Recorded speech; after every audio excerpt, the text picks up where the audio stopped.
Hey everyone, welcome to my channel blossom world. আমার খুব সুন্দর স্পাইডার প্ল্যান্ট এই টবটার সাথে আজ আমি দেখতে পাচ্ছি একটা নয়নতারার চারা গজিয়েছে। খুব সুন্দর অ্যান্ড হেলদি।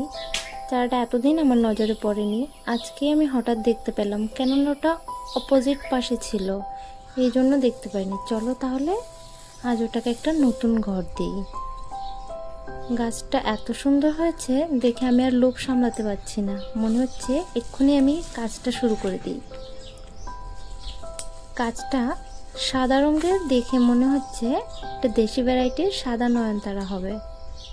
চলো তাহলে, আমি মাটি আগে থেকেই রেডি করে রেখেছিলাম, গার্ডেন সয়েল আর গোবর সার আর অল্প কনস্ট্রাকশনের বালি নিয়েছি। এবার এর মধ্যে আমি গাছটাকে প্রতিস্থাপন করে দিলাম। আমি যেহেতু গাছটাকে একটু ঝোপালো করতে চাই, তাই এর ডগাটাকে আমি কেটে দেব।